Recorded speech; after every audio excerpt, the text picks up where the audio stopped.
नमस्कार, मैं हूं रवीश कुमार। दोस्तों, क्या आपने वो सनसनीखेज खबर नहीं सुनी?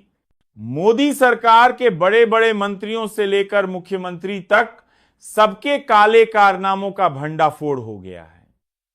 सोचिए जरा, जब दरबार के भ्रष्ट प्यादे ही एक एक करके एक्सपोज हो रहे हैं, तो उस दरबार के कप्तान को क्या अब रिटायरमेंट की तैयारी नहीं करनी चाहिए? दोस्तों, इस खबर को सुनते ही आपके रोंगटे खड़े हो गए होंगे और दिल में एक सवाल जरूर उठा होगा, आखिर कब तक हम सब कुछ चुपचाप सहते रहेंगे? चलिए अब पूरी कहानी की परतें खोलते हैं, शुरू से लेकर अंत तक, ऐसे अंदाज में जिसे देखकर हर बात साफ साफ समझ आएगी। इसीलिए वीडियो को अंत तक जरूर देखिए। क्या मुझसे कोई गलती हुई है? वीडियो पर लाइक नहीं आ रहे हैं ना? लोग सब्सक्राइब कर रहे हैं। गोदी मीडिया को तो सभी सपोर्ट करते हैं, लेकिन आपको पता है मैं गोदी मीडिया से नहीं हूं। सब्सक्राइब भी जरूर करिए ताकि आपकी आवाज और आपका सवाल उठा सकूं, सवाल पूछने की ताकत मुझे मिल सके। आज सवाल पूछना देशद्रोह जैसा माना जा रहा है और जवाबदेही को नेताओं की निजी मिल्कियत बना दिया गया है। लेकिन आज जो सवाल हम उठाने जा रहे हैं वो इतना बड़ा है कि उसका जवाब देते ही पूरी सरकार की नींव हिल सकती है। क्या हम ऐसी सरकार के अधीन हैं जो अब लोकतांत्रिक शासन नहीं बल्कि मंत्रियों का प्राइवेट लिमिटेड बिजनेस बन चुकी है? क्या मोदी जी की सरकार अब एक चुनावी इवेंट मैनेजमेंट कंपनी में बदल गई है, जिसमें हर मंत्री अपना मंत्रालय जैसे कोई पर्सनल दुकान चला रहा हो? कोई स्क्रैपिंग प्लांट खोल रहा है, कोई घोटालों की ठेकेदारी में लगा है, कोई बिना योग्यता अपनों को सरकारी पद दे रहा है और कोई सरकारी जमीनों को निजी गोदामों में बदल रहा है। ये सारा खेल अब दिल्ली से निकलकर पूरे देश में फैल चुका है। जनता की गाड़ियां जब्त की जा रही हैं, टैक्स के नाम पर लूटा जा रहा है और बदले में घोटाले, धोखा और तानाशाही मिल रही है।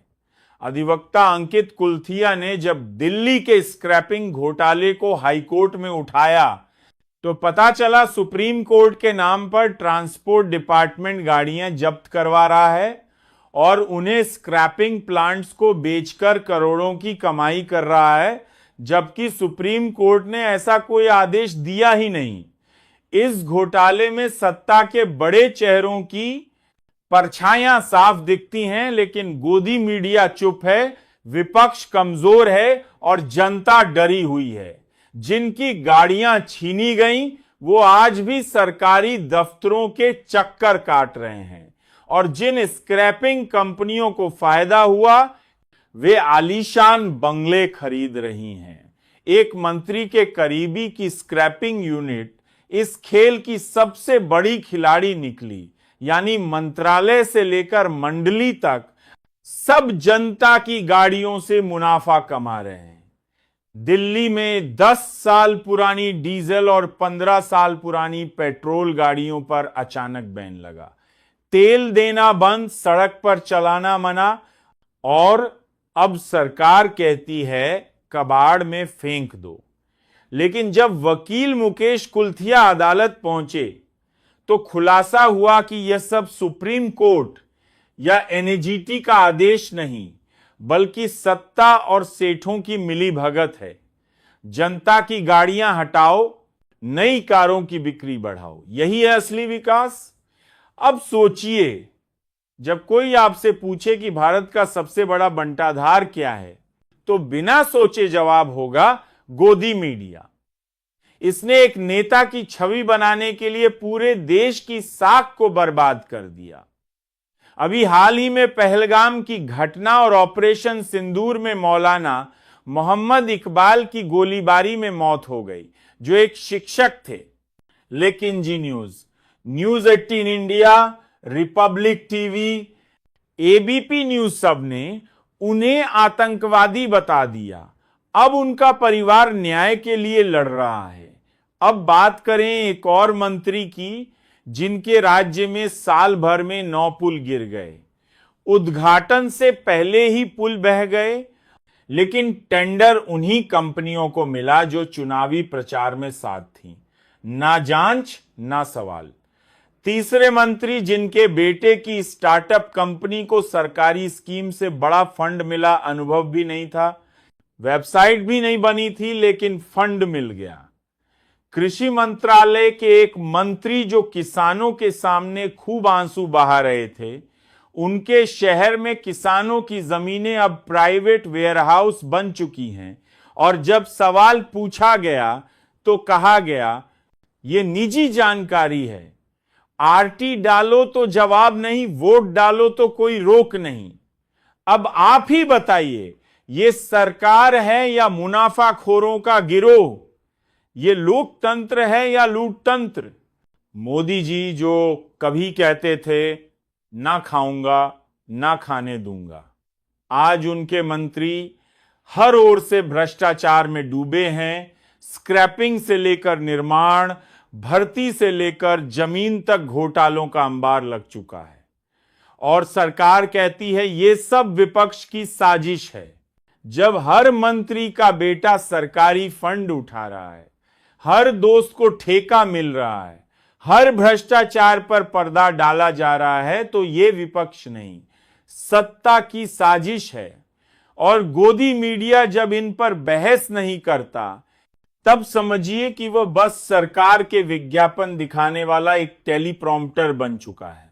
अब बात झारखंड की आवास योजना की करें तो 1,64,000 लोगों को घर दिए गए, जिनके पास पहले से घर थे, जबकि जिनके पास नहीं था उन्हें इंतजार कराया गया।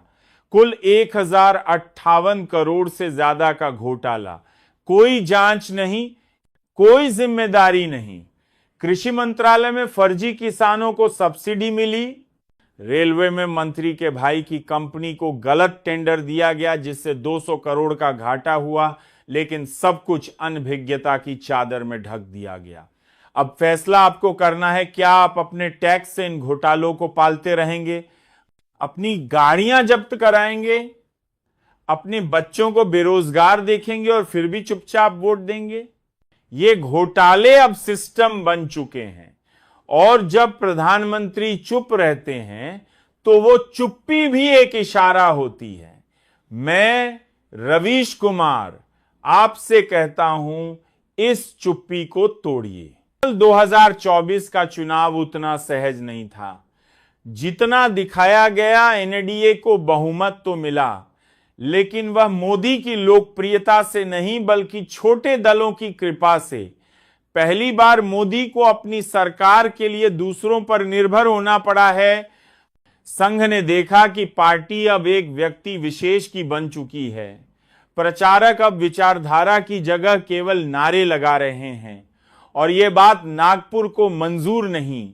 संघ अब अपना खोया हुआ नियंत्रण वापस चाहता है, और इसके लिए पहला कदम मोदी की पीएम पद से विदाई है। पहले स्टेज बना, धनखड़ को हटाया गया, अब मुर्मू को हटाने की स्क्रिप्ट चल रही है, और फिर मोदी को राष्ट्रपति बनाकर नया युग शुरू करने की तैयारी है। मोदी भी समझते हैं कि 2029 में बीजेपी का बहुमत पाना मुश्किल होगा। जनता गुस्से में है। महंगाई, बेरोजगारी, किसान आंदोलन, मणिपुर हिंसा जैसे मुद्दों ने उनकी छवि को चोट पहुंचाई है, और मोदी कोई साधारण नेता नहीं है, वह इतिहास में जगह चाहते हैं, और वो जगह अब प्रधानमंत्री नहीं बल्कि राष्ट्रपति बनकर ही मिल सकती है। भारत के पहले ऐसे राष्ट्रपति जो सबसे ज्यादा वोटों से पीएम बने, 10 साल तक शासन किया, और फिर देश के सर्वोच्च संवैधानिक पद पर बैठे। लेकिन क्या अमित शाह यह सब स्वीकार करेंगे? शायद नहीं, क्योंकि अगर मोदी राष्ट्रपति बनते हैं तो शाह को या तो गवर्नर बना दिया जाएगा या पूरी तरह हाशिए पर डाल दिया जाएगा। यही कारण है कि शाह इन दिनों आरएसएस से सीधे संवाद कर रहे हैं। नागपुर में कई गुप्त बैठकों में हिस्सा ले रहे हैं, ताकि खुद को मोदी के बाद का विकल्प साबित कर सकें। लेकिन संघ अभी तक तैयार नहीं। वो अब एक नई पीढ़ी चाहता है, और यहीं आता है एक चौंकाने वाला नाम, योगी आदित्यनाथ। आरएसएस का एक बड़ा हिस्सा अब योगी को पीएम पद के विकल्प के रूप में देख रहा है, क्योंकि योगी की लोकप्रियता अब मोदी की छाया से बाहर निकल चुकी है। यूपी में उनकी पकड़ मजबूत है और उनके भाषण अब मोदी से भी ज्यादा सुर्खियां बटोरते हैं। अगर उन्हें संघ का समर्थन मिला तो यह मोदी और शाह दोनों के लिए खतरे की घंटी होगी। इस पूरी राजनीतिक हलचल के बीच विपक्ष क्या कर रहा है? राहुल गांधी की यात्राओं ने विपक्ष को नई ऊर्जा दी है और अब बीजेपी के अंदरूनी झगड़े को विपक्ष एक हथियार की तरह इस्तेमाल करने को तैयार है। उन्हें यह समझ में आ चुका है कि अगर बीजेपी की नींव भीतर से ही हिल रही है तो बाहर से बस एक धक्का काफी है। और अब एक आखिरी और सबसे खौफनाक संकेत, पीएमओ के कुछ अफसरों को हाल ही में राष्ट्रपति भवन के स्टाफ से प्रोटोकॉल की चर्चा करते हुए देखा गया है। तो क्या यह सिर्फ शिष्टाचार है या फिर राष्ट्रपति बनने की रिहर्सल? तो दोस्तों ध्यान से सुनिए। धनखड़ का जाना एक झांकी थी, मुर्मू को हटाना इस सियासी महाभारत की भूमिका है और मोदी का राष्ट्रपति बनना उस महायुद्ध का कुरुक्षेत्र। अब वक्त ही बताएगा कि यह स्क्रिप्ट कैसे आगे बढ़ती है, लेकिन इतना तय है, राजनीति अब सिर्फ चुनाव जीतने का खेल नहीं रही, यह अब सत्ता को सुरक्षित करने की युद्ध नीति बन चुकी है। तो क्या आप मानते हैं कि मोदी अब खुद को राष्ट्रपति भवन में सुरक्षित करना चाहते हैं? क्या यह लड़ाई बीजेपी के भीतर ही शुरू हो चुकी है? और क्या इसी टूटन में विपक्ष को मिल सकती है वो संजीवनी जिसकी उसे सालों से तलाश थी?